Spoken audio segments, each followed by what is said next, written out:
नमस्कार दोस्तों, welcome to the coach institute. आज हम लोग बात करने जा रहे हैं जो पिछली क्लास में हमारी बात खत्म हुई थी कांग्रेस के अधिवेशनों से। अब आज से हम शुरू करेंगे उस सन 1905 से आगे की गतिविधियां, क्योंकि यहीं से सबसे ज्यादा प्रश्न पूछे जाते हैं।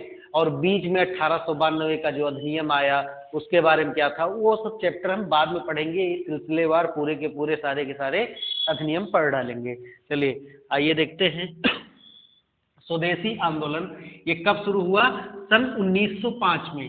एक प्रश्न मैं यहीं से सीधा आपसे पूछ लेता हूं, या बना लेते हैं, पूछा भी गया है कि किस निम्नलिखित में से किस आंदोलन में गांधी जी ने हिस्सेदारी नहीं की? तो ये स्वदेशी आंदोलन ही था जिसमें गांधी जी ने हिस्सेदारी नहीं की। अन्यथा गांधी जी लगभग सभी आंदोलनों में शामिल रहे हैं सन 1915 के बाद, क्योंकि गांधी जी का आगमन ही हुआ था 9 जनवरी 1915 को भारत में। उसके बाद फिर गांधी जी 1 साल तक घूमे, फिर पूरा भारत घूमे। उसके बाद 1917 से चंपारण बिहार से अपना चंपारण सत्याग्रह शुरू किया। उसकी बात हम बाद में करेंगे। तो पहला प्रश्न तो यही बनता है, स्वदेशी आंदोलन आरंभ कब होता है? सन 1905 में। गांधी जी ने इस आंदोलन में हिस्सा नहीं लिया है। अब देखिए, स्वदेशी आंदोलन आरंभ होने के कारण क्या थे? हालांकि यहाँ से कभी क्वेश्चन पूछा नहीं जाता है कि कारण क्या थे, लेकिन मोटा मोटा आप जान लीजिए कि भाई कारण क्या थे। तो अंग्रेजों की कुछ नीतियां रही होंगी तभी तो। और नीतियां कैसी होती है, आप कोई भी अंग्रेजों की नीतियां उठाकर देख लीजिए, उन्हीं 3-4 पहलुओं पर ही हर किताब में वैसे ही चर्चा दी होती है। सामाजिक कारण, आर्थिक कारण, राजनीतिक कारण, धार्मिक कारण, भाषाई कारण, यही सारे कारण होते हैं। ठीक, तो अगर हम देखें आरंभ होने के प्रमुख कारण स्वदेशी आंदोलन के, तो सन 1896 से 1900 के मध्य जो है बंगाल में बहुत भीषण अकाल पड़ा, परंतु अंग्रेजों को जितनी मदद जनता की करनी चाहिए थी उन्होंने नहीं की। दूसरा, अंग्रेजों ने, चूंकि जैसे आज भी होता है कि सबसे बढ़िया हथियार क्या होता है राजनीति में, अगर आपको अपनी साख बिठानी है तो सबसे बढ़िया हथियार होता है प्रेस। प्रेस अगर आपके बारे में अच्छा अच्छा लिखने लग जाएगा तो आपकी इमेज ऐसे ही सही हो जाएगी। ठीक, और अगर प्रेस ने कुछ गड़बड़ किया तो इमेज आपकी खराब हो जाती है। इसीलिए लोकतंत्र का चौथा स्तंभ भी किसे माना जाता है? मीडिया को, प्रेस को। तो प्रेस पर भी सेंसरशिप लगा दिया अंग्रेजों ने, ताकि भारतीय जो पत्रकार हैं, जो कि अपने अपने पत्र निकालते हैं, वो अंग्रेजों के बारे में कुछ बुरा भला ना कह सके, जिससे जनता आंदोलित हो उठे। अगला देखिए, विश्वविद्यालय अधिनियम। आप लोग जानते हैं कि बहुत सारे छात्र नेता तत्कालीन समय में भी, वर्तमान में भी, छात्र राजनीति से उठकर राष्ट्रीय राजनीति तक के पटल तक पहुंचते हैं। वैसे ही उस टाइम पर भी विश्वविद्यालयों में बहुत से क्रांतिकारी स्टूडेंट्स थे जो कि अपने भाषणों से, अपनी कार्यशैली से लगातार परेशान करते रहते थे अंग्रेजी शासन को। ऐसे में एक विश्वविद्यालय अधिनियम 1904 में लाया गया और उस पर विश्वविद्यालयों में क्रांतिकारी गतिविधियां, यूं कहें कि चुनाव, भाषणबाजी, इन सब पर प्रतिबंध लगाने के लिए ये लाया गया। दूसरा देखिए, उदारवादियों के प्रति अविश्वास। किसका अविश्वास? उग्र राष्ट्रवादियों का अविश्वास, यानी लाल बाल पाल, अरविंदो घोष, अजीत सिंह, इन सब लोगों का अविश्वास कि भाई उदारवादी यही कहते रहे शुरू से लेकर अंत तक कि भाई हम पत्र भेजेंगे, लेटर भेजेंगे और अंग्रेज उस पर मान जाएंगे, हमें जो है खुली छूट या कुछ जो भी हम मांगेंगे हमको दे देंगे। तो 1885 से लेकर सन 1905 का साल हो गया है। ठीक, 20 साल का टाइम हो गया, अभी तक अंग्रेज माना नहीं है।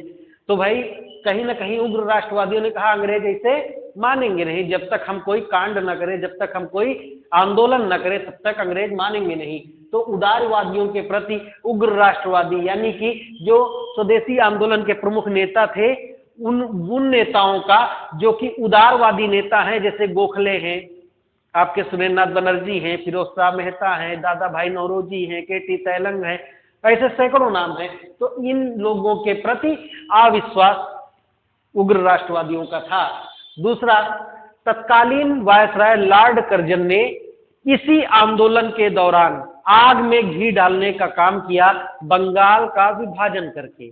बंगाल का विभाजन 2 आधारों पर किया गया, इसे हम अलग से पढ़ेंगे।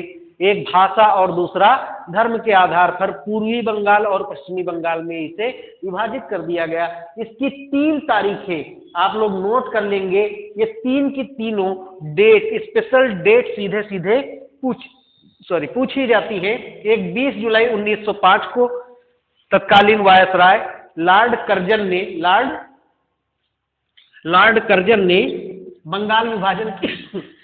बंगाल विभाजन की घोषणा की और 7 अगस्त 1905 को कलकत्ता के टाउन हॉल में एक बैठक हुई जिसमें निर्णय लिया गया कि हम स्वदेशी आंदोलन शुरू करेंगे और बंगाल के विभाजन का विरोध में कौन सा आंदोलन, इसी को एक और आंदोलन नाम से जाना जाता है, बंग भंग आंदोलन। क्या? बंग भंग आंदोलन। यानी आपने जो बंगाल का भंग किया है, बंगाल को तोड़ा है, उसके खिलाफ हम आंदोलन करेंगे, तो इसे बंग भंग आंदोलन भी कहा जाता है।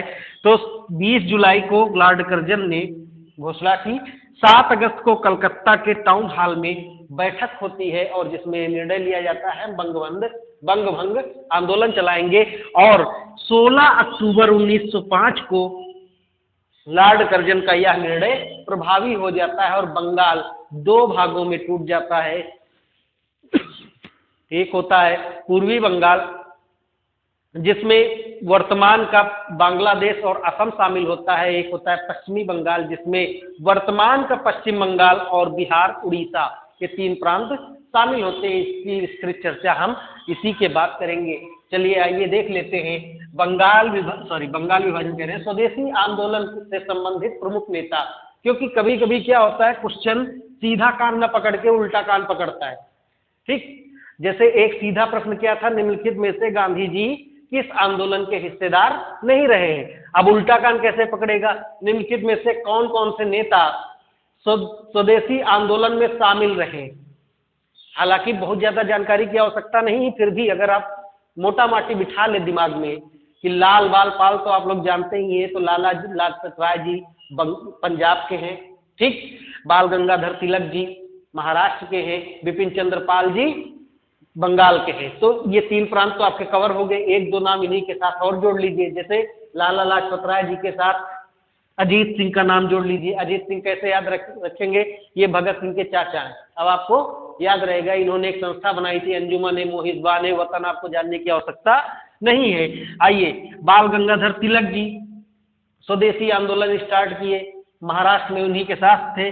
विष्णु शास्त्री चिंपलूकर, हालांकि ये भी नाम कठिन है तो याद करने की जरूरत नहीं है। और तिलक जी ने इसी स्वदेशी आंदोलन के दौरान 2 चीजें शुरू की थी। कौन कौन सी? एक था शिवाजी महोत्सव। शिवाजी महोत्सव मतलब छत्रपति शिवाजी महाराज जो हमारे राष्ट्रीयता के प्रतीक भी हैं, तो उनके नाम पर शिवाजी महोत्सव। और दूसरा गणपति महोत्सव, आज भी गणपति महोत्सव होता है, गणपति बप्पा मोरया करके गणेश चतुर्थी को होता है गणपति महोत्सव। इसीलिए बंबई का सबसे फेमस महोत्सव है या उत्सव है गणपति महोत्सव। ठीक, ये क्यों शुरू किया था? क्योंकि तिलक जी जानते थे कि हिंदुओं को यूनाइट करना पड़ेगा। हिंदू बाहुल्य भारत है, ऐसे में हिंदू एक हो और मुसलमान भी आपस में एकता रखें और साथ में मिलकर हम लड़ाई लड़े।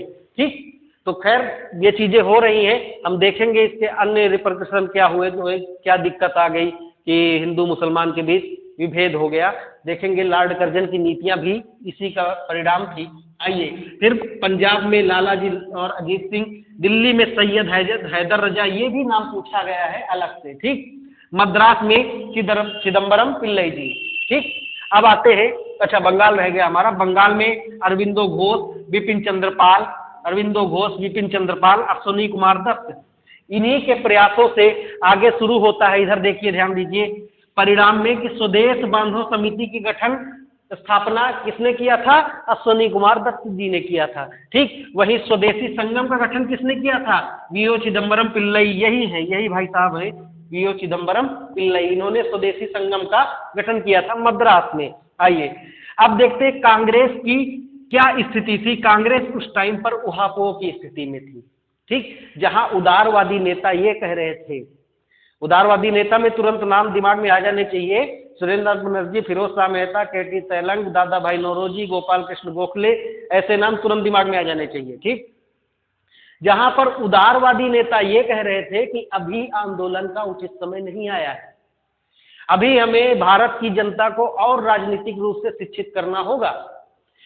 वहीं बाल गंगाधर तिलक, विपिन चंद्र पाल, लाला लाजपत राय, अरविंदो घोष, अश्विनी कुमार दत्त, ठीक, अजीत सिंह, ऐसे नेता क्या कह रहे थे कि भैया कब तक शिक्षित करते रहोगे?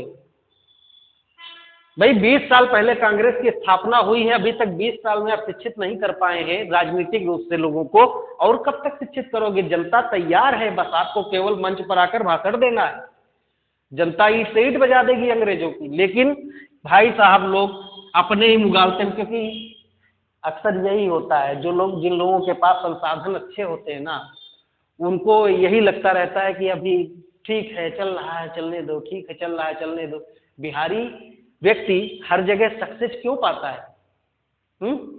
क्योंकि वो जिस शहर में जाता है, जैसे बिहारी व्यक्ति हमारे शहर में आ जाए, बिहार के रहने वाले व्यक्ति, ठीक, बिहारी, मैं अपमानजनक शब्दों में नहीं कह रहा हूँ, ऐसे सिंपल सी बात कर रहा हूँ, ठीक, अगर बिहारी व्यक्ति हमारे यहाँ आ जाए तो वो हमसे ज्यादा तरक्की इसलिए करता है क्योंकि उस समय उसके लिए वो सर्वाइवल की कंडीशन होती है, ठीक। और आप लोग भी अगर अपने सर्वाइवल की कंडीशन को ध्यान में रखेंगे कि मुझे जीतना ही है, नहीं तो मैं तो मर जाऊंगा, मेरे पास और कोई विकल्प नहीं है, मुझे एग्जाम क्वालिफाई करना है, तभी आप क्वालिफाई कर पाएंगे। अन्यथा क्या होगा? अरे यार खेती तो है, ये है पिताजी के पास, कर लेंगे, ठीक, तो ऐसे चलता रहेगा। चलिए आइए, बनारस अधिवेशन, तो उसमें क्या हुआ? गोपाल कृष्ण गोखले साहब वो बन गए अध्यक्ष, ठीक। फिर भी यहाँ पर जो चीजें होंगी हम इसे आगे पढ़ेंगे, आप केवल इतना जानिए, बनारस अधिवेशन, कलकत्ता अधिवेशन और सूरत अधिवेशन, पूरे के पूरे क्रम से जानिए। बनारस, कलकत्ता, सूरत, 1905, 6, 7, अध्यक्ष गोखले, नौरोजी और रास बिहारी घोष, ठीक। ये तीनों अध्यक्षों का क्रमशः नाम और क्रमशः सन और क्रमशः स्थान आपको पता होना चाहिए, क्योंकि यहाँ से सीधा प्रश्न पूछे जाते हैं इन्हीं तीनों चीजों से। और भी प्रश्न आते हैं लेकिन वो टफ हो जाते हैं, वो पीसीएस वगैरह में चले जाते हैं, क्योंकि जैसे भाई बनारस में कौन सा प्रस्ताव पारित हुआ मैं बताता हूँ, वो भी कलकत्ता में कौन सा हुआ, सूरत में कौन सा हुआ, क्या हुआ सूरत में, इस दौरान इससे भी प्रश्न बनते हैं, लेकिन ये डीप वाले प्रश्न है, मैं इसे अभी कराता हूँ, ठीक। चलिए आइए, परिणाम क्या निकले? स्वदेशी आंदोलन के विदेशी वस्तुओं का बहिष्कार हुआ बड़े पैमाने पर, यानी गांधी जी ने जो असहयोग आंदोलन के दौरान विदेशी वस्तुओं की होली जलाने का प्रस्ताव रखा कि भाई फेंको, तो वो चीज पहले ही प्रयोग की जा चुकी थी, गांधी जी कुछ नया लेकर नहीं आए थे। वहीं दूसरी तरफ स्वयंसेवी संगठनों का गठन हुआ, जैसे गांधी जी ने हरिजन सेवक संघ की स्थापना अभी जाके आगे 1932 में करेंगे, ठीक। ये चीज देखिए पहले भी हो रही है, यानी गांधी जी ने कुछ नया नहीं किया, बस उन्होंने सत्य और अहिंसा के कुछ नए मार्ग दिखलाए, और जनता भारत की स्वदेशी आंदोलन से ही एकदम रेडी हो गई थी कि अगला जब भी आंदोलन होगा हम बढ़ चढ़ के हिस्सा लेंगे। आगे देखते हैं, राष्ट्रीय शिक्षा परिषद की स्थापना, ठीक। राष्ट्रीय शिक्षा परिषद की स्थापना क्यों हुई? भाई एक सिलेबस, देखिए उस समय स्वदेशी आंदोलन में देश के कोने कोने से नौजवान आकर हिस्सा ले रहे थे, अपना कॉलेज स्कूल छोड़ रहे थे। ऐसे में क्या वो दिन हमेशा अपना कॉलेज स्कूल छोड़े रहेंगे? लौट के जाएंगे तो अंग्रेज एडमिशन लेंगे उनका, तो इसलिए कलकत्ता में एक नेशनल कॉलेज खोला गया, साथ ही देश में अन्य कई जगहों पर स्कूल खोले गए, ये कह रहे राष्ट्रवादी स्कूल खोले गए, और उन स्कूलों का पाठ्यक्रम कैसा हो, मार्कशीट कैसे हो, एग्जाम कैसे बने होगा, ये सारी चीजें सुनिश्चित करने के लिए राष्ट्रीय शिक्षा परिषद की स्थापना हुई, जिसके प्रथम अध्यक्ष सतीश चंद्र मुखोपाध्याय थे। ये बहुत ही डीप प्रश्न है, अभी तक पूछा नहीं गया है, एक दो एग्जाम को छोड़ के अन्य जगह ये पूछा नहीं गया है। दूसरी तरफ कलकत्ता में नेशनल कॉलेज की स्थापना होती, जिसके प्रथम प्रधानाचार्य अरविंदो घोष बनते हैं, और इसी नेशनल कॉलेज के आगे चलकर प्रधानाचार्य बनेंगे सुभाष चंद्र बोस। कब बनेंगे?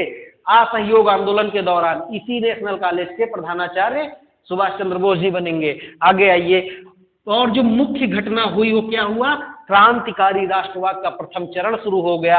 और इसी में कहेंगे क्रांतिकारी राष्ट्रवाद के प्रथम चरण में कि भारत के अंदर और भारत के बाहर कौन कौन से गतिविधियां घटनाएं हुई। दूसरी तरफ एक रह गया है कि जैसे सांस्कृतिक प्रभाव, ठीक, सांस्कृतिक प्रभाव में देखिए केवल दो लोगों के नाम याद रखेंगे।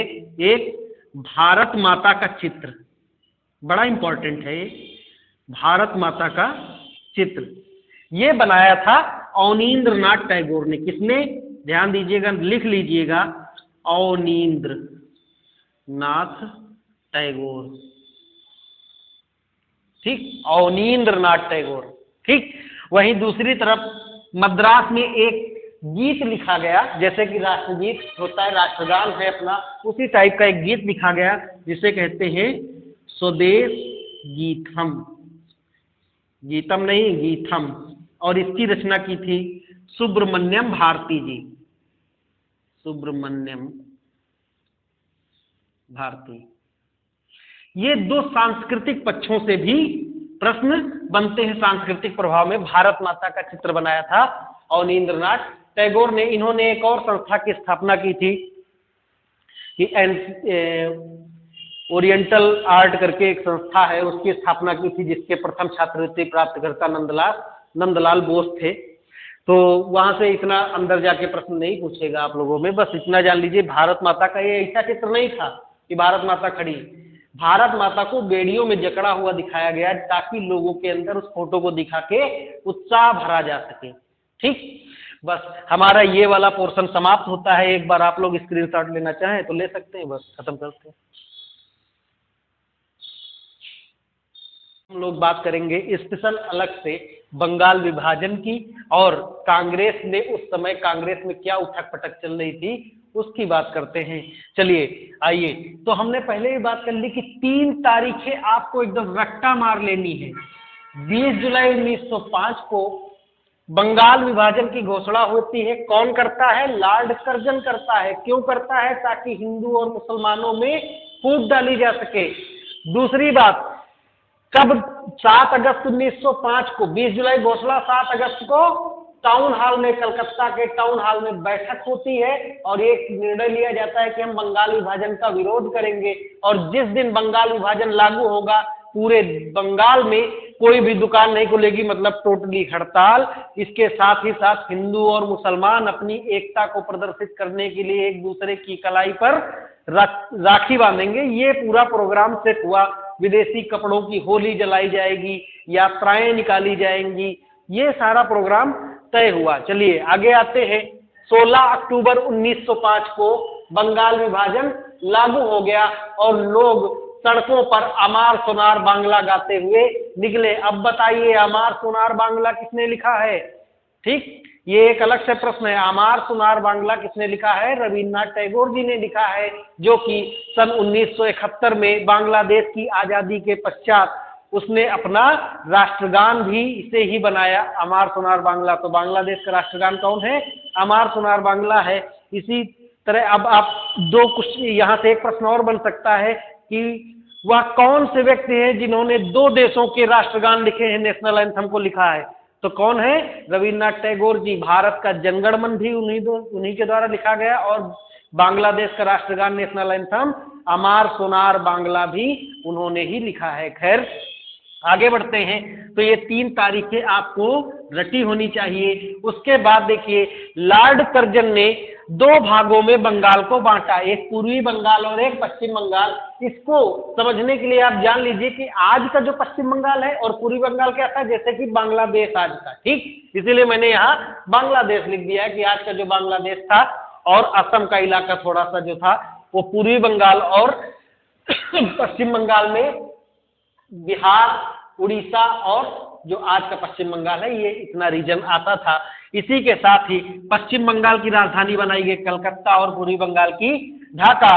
पश्चिम बंगाल का जो प्रथम लेफ्टिनेंट गवर्नर बनाया गया सर एंड्रयू फ्रेजर था, सर एंड्रयू फ्रेजर था। ये एक बार प्रश्न पूछा जा चुका है। लेकिन पूर्वी बंगाल का जो प्रथम लेफ्टिनेंट गवर्नर है ब्लूमफील्ड फुलर, इसके बारे में अभी तक प्रश्न नहीं आया है। खैर, मैंने यहाँ लिख भी दिया है हिंदू बाहुल्य क्षेत्र और मुस्लिम बाहुल्य क्षेत्र। जो बांग्लादेश का इलाका था वहां पर केवल और केवल बांग्ला बोली जाती थी। वही जो पश्चिम बंगाल का इलाका था जहां पर बिहार, झारखंड, उड़ीसा भी आती, तो आप लोग जानते ही बिहार में भोजपुरी, झारखंड में संथाली वगैरह, उड़ीसा में उड़िया और बंगाल में थोड़ा सा बंगाली, यानी कि हिंदी पट्टी की ये भाषाएं थी। आगे आइए, इसे दो आधारों पर बांटा गया। ये भी पूछ सकता है निम्नलिखित में से किन दो आधारों पर बंगाल का विभाजन किया गया? भाषा और धर्म के आधार पर।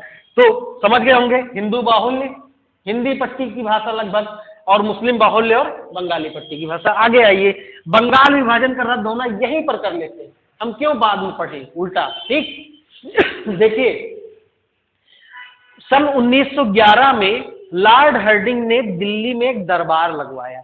अब दरबार होंगे तो राजा भी तो होंगे ना, राजा को दरबार लगता है। तो दरबार लगवाया और राजा के रूप में बुलाया किसे? ब्रिटेन के राजा आए जॉर्ज पंचम और उनकी पत्नी रानी मैरी आई। ठीक, तो जॉर्ज पंचम और रानी मैरी दिल्ली में आई और बैठी, दरबार लगा था। लॉर्ड हार्डिंग चांदनी चौक से होकर निकल रहा था और रास बिहारी बोस और अरविंदो घोष के भाई थे, रास बिहारी घोष और एक और थे, मुझे याद नहीं आ रहा, खैर छोड़िए, मैं अभी बताता हूँ बाद में। तो उन लोगों ने इन पर बम फिकवा दिया था लॉर्ड हार्डिंग पर, चांदनी चौक से जब निकल रहे थे। अब देखिए, बंगाल विभाजन का रद्द होना उसी दौरान सन 1911 में लॉर्ड हार्डिंग ने क्या किया? बंगाल विभाजन को रद्द करने की घोषणा की। इसके साथ ही बिहार और उड़ीसा दो नए प्रांतों के भी गठन की घोषणा कर दी गई। आपको ये सब नहीं जानना, आपको जानना क्या है, बंगाल विभाजन किस सन में रद्द हुआ? 1911 में। दूसरा फैक्ट क्या है, दिल्ली देश की राजधानी बनी कब? यानी कि 1911 में। और दिल्ली से, कलकत्ता से दिल्ली राजधानी स्थानांतरित कब हुई? सन 1912 में। ये दोनों फैक्ट पूछे जाते हैं एग्जाम में।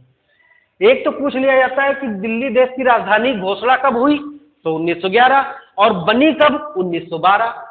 समझ गए होंगे, स्थानांतरित कब हुई। तो ये हमारा पोर्शन खत्म हो जाता है, बंगाल विभाजन का ये पूरा का पूरा पोर्शन समाप्त होता है। अब देख लेते हैं कांग्रेस में उस समय क्या स्थिति चल रही थी। हाँ, याद आया मुझे, गणेश विश्वास, मनोमत विश्वास थे उस समय। ठीक, चलिए, कांग्रेस की स्थिति। तो बनारस का अधिवेशन सन 1905 में हुआ। अब देखिए, बंगाल विभाजन भी कब हो रहा है? 1905 में। कांग्रेस का बनारस अधिवेशन कब हुआ? 1905 में। मैंने आपको इससे पहले ही बता दिया कांग्रेस के अधिवेशन कब होते थे, लगभग दिसंबर महीने में। यानी यहाँ पर बंगाल विभाजन लागू हो चुका है कि नहीं? जब आपका बनारस अधिवेशन हो रहा है, बिल्कुल हो चुका है। इसका मतलब जब बनारस अधिवेशन हुआ तो गर्मपंथी जो नेता हैं, लाल बाल पाल, अरविंदो घोष जैसे नेता, उन्होंने दो प्रस्ताव रखे। क्योंकि इसके अध्यक्ष कौन बने?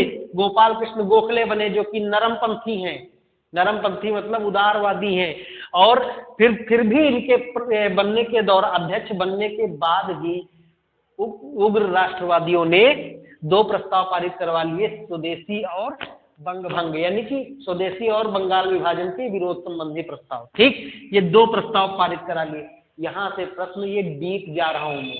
ठीक, फिर भी थोड़ा सा तो देख ही लो, डीप जा रहे हैं तो जाने दो, थोड़ा सा देख लो बस। दूसरा, कलकत्ता अधिवेशन 1906 में हुआ। यहां पर खींचतान मची गरम दल और नरम दल के बीच। ठीक, यही हुआ। गरम दल वाले कह रहे थे हम अध्यक्ष बनेंगे, नरम दल वाले कह रहे थे हम अध्यक्ष बनेंगे। तो लड़ाई झगड़ा ना हो जाए, ऐसे में सबसे बुजुर्ग आदमी को अध्यक्ष बना के बिठाया गया, दादा भाई नौरोजी को, जिन्हें grand old man of India भी कहा जाता है। ये भी एक प्रश्न बनता है आपका। ठीक, इन्होंने 3 प्रस्ताव पारित किए। स्वदेशी, इस दौरान 3 प्रस्ताव पारित हुए, स्वदेशी, राष्ट्रीय शिक्षा और बहुत मोस्ट इंपॉर्टेंट ये फैक्ट है, स्वराज्य का प्रस्ताव पारित हुआ। ठीक, सबसे ज्यादा कंफ्यूजिंग स्टेट वाला यही था, जहां पर बाल गंगाधर तिलक और लाला लाजपत राय के लिए स्वदेशी से तात्पर्य था डोमिनियन स्टेटस, यानी हमें केवल गृह शासन की अनुमति दे दीजिए बस। वही अरविंदो घोष जैसे और तेज तर्रार नेता के लिए स्वराज्य का मतलब था पूरी तरह स्वतंत्रता। ठीक। और पूरी तरह स्वतंत्रता प्रस्ताव कब पारित होगा, अभी आगे आएंगे जब देखेंगे 1929 के लाहौर, हाँ 1929 के लाहौर अधिवेशन में चलेंगे, वहां पर देखेंगे पंडित जवाहरलाल नेहरू की अध्यक्षता में। ठीक, खैर वहां नहीं जाना, अभी क्या जानेंगे, अभी केवल आप इतना जानिए यहाँ पर 3 प्रस्ताव पारित हुए। स्वदेशी, राष्ट्रीय शिक्षा, आप समझ गए होंगे राष्ट्रीय शिक्षा, और इसी के पहले हमने किया था राष्ट्रीय शिक्षा परिषद की स्थापना, सतीश चंद्र मुखोपाध्याय उनके प्रथम अध्यक्ष थे, याद आया। कलकत्ता में नेशनल कॉलेज की स्थापना, अरविंदो घोष उसके प्रथम प्रधानाध्यापक थे। वही चीज है राष्ट्रीय शिक्षा संबंधी प्रस्ताव और स्वराज्य संबंधी प्रस्ताव। अब देखिए सूरत में, अब आते 1907, 1 साल बाद सूरत में क्या हुआ, सूरत में गरमपंथी अड़ गए कि अब गुरु, सूरत में अभी अधिवेशन हुआ, तय नहीं हुआ कि कहां पर होगा, लेकिन गरमपंथी अड़ गए कि अब की बार ना अपने गुट में से किसी गरम दल के आदमी को अध्यक्ष बनवाएंगे और ये तीनों प्रस्तावों को फिर से पारित करवा के, मोहर लगवा के, एकदम कटकटा के कूद पड़ेंगे अंग्रेजों को ऊपर, ऐसे मामला चला। लेकिन चूंकि नरम पंथियों का प्रभाव है अभी भी कांग्रेस में ज्यादा, तो उन्होंने क्या किया, चूंकि गरम पंथी चाह रहे थे अब की बार तिलक जी को अध्यक्ष बनाए, और नरम पंथियों ने खेला खेल दिया इनके साथ। कौन सा, ये सूरत में इन्होंने आयोजित करा दिया कांग्रेस का अधिवेशन सूरत में, और उस समय सूरत पड़ता था बंबई प्रांत में, और तिलक जी कहाँ के रहने वाले हैं, बंबई प्रांत के यानी महाराष्ट्र के रहने वाले हैं। तो तिलक जी तो ऑटोमेटिक जो है रेस से बाहर हो गए। ठीक, जैसे आपकी उम्र हो 25 साल और सरकार कह दे कि हम उसी को नौकरी देंगे जिसकी उम्र होगी 25 साल 1 दिन, तो क्या करेंगे आप, घर में बैठो, 1 दिन से रहिए, कुछ जने रह जाते 1 दिन से। आओ, फिर रास बिहारी घोष, इनके अध्यक्ष कौन बने, रास बिहारी घोष। फिर इस बात को लेकर झगड़ा हुआ और कांग्रेस के बीच नरम दल और गरम दल 2 फाड़ हो गई। अब यहीं पर पढ़ लेते हैं ये दोनों लोग फिर कब मिले हैं, सन 1916 के कब, लखनऊ अधिवेशन में, जिसके अध्यक्ष थे अंबिकाचरण मजूमदार। यहाँ पर नरम दल और गरम दल के मध्य पुनः मिलन होता है, और यहाँ पर हम देखेंगे इसी के बाद हमारा टॉपिक आएगा मुस्लिम लीग वगैरह का। तो मुस्लिम लीग का गठन 1906 में होता है, यहाँ पर मुस्लिम लीग और कांग्रेस का भी मिलन होता है। ये चीजें बाद की है, केवल आप इतना जान लीजिए कि अलग कब हुए थे, 1907 में, मिले कब, 1916 के लखनऊ अधिवेशन में। बस यहाँ पर आपका ये टॉपिक समाप्त होता है, और कुछ मेरे हिसाब से अभी बताने वाला इसमें बचा नहीं है, बस हो गया आपका। बस 2 फैक्ट यहाँ के, दिल्ली दिल्ली देश की राजधानी कब घोषित की गई, 1911 में, बनी कब, 1912 में, ये ध्यान रखेंगे। यहाँ पर 3 फैक्ट आप याद रखेंगे। इन अधिवेशन के क्रमशः अध्यक्ष और लगातार सन के क्रम और कौन कौन कहाँ पर आयोजित हुए ये भी, और अगर आप याद रख सके तो ये जरूर याद रखेंगे कि कलकत्ता अधिवेशन में स्वराज्य नामक प्रस्ताव पारित हुआ। बाकी सारी चीजें मैंने बता दी हैं। यहीं पर इस वीडियो को समाप्त करते हैं। अगर आप लोगों को अच्छा लग रहा हो तो आप लोग इसे शेयर जरूर करिए इस वीडियो को। बस, धन्यवाद।